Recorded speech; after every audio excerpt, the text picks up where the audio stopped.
Կոմիտասի Պանթեոնու Օնիկ Կարապետյանի շիրիմի մոտ այսօր նրա ծնունդն է, հանճարեղ հայ բանաստեղծի։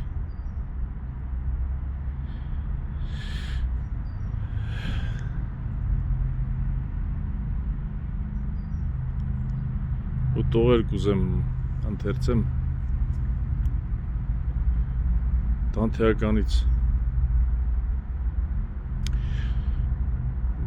բայց երբ սոսկահար Բաղդադից ելանք, միջագետ քասանք, հայոց օթևան մեծ անապատում, տեսեք ինչ տեսանք, տեսանք հայ մի կին վշտով իմաստուն, հայոց ոգին էր ցույց տալիս որդուն, ավազի վրա գրելով գրերն հայոց սուրբ ոգով, գրում էր Այբենն ու որդուն, այսպես ասում շշուկով,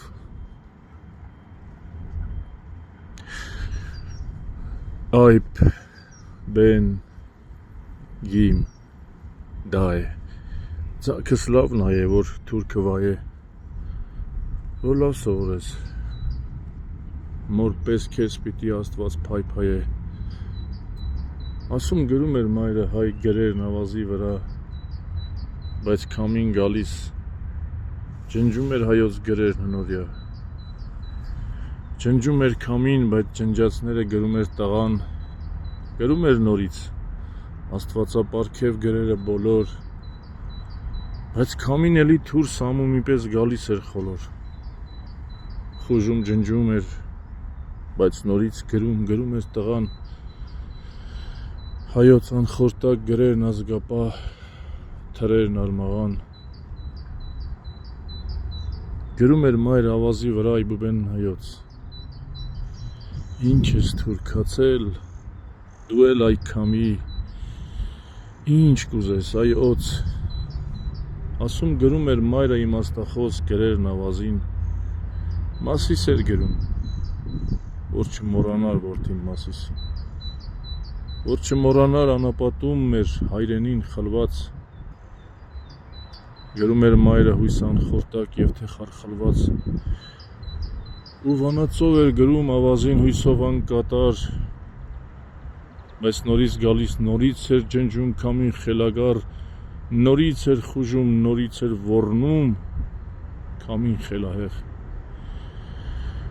ահա ձեզ մարդիկ,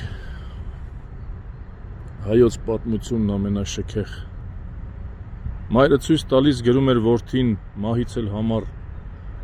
գրում էր որդին, թեկուզ յաթաղան սամումն ինքն էլ գար, չես կարող ջնջել մռնչաց մեսրոպ մաշտոցի ոգին, կտրել չես կարող ով հողմածնունդ վայ քո մողոքին, չես կարող կտրել հայոց մատներով թուր անիրավ, քանզի Աստծո 10 մատներից մեկն է հայն իրավ, մեծ արարիչի հրաշք մի մատն է հայ ժողովուրդը, միջնամատը չէ, բայց ոչ ճկույթը, ու մեծ մաշտոցը համբուրեց այն մոր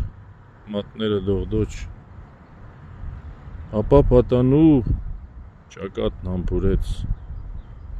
ոգով էլ մեր ողջ, Հովանես Շիրազ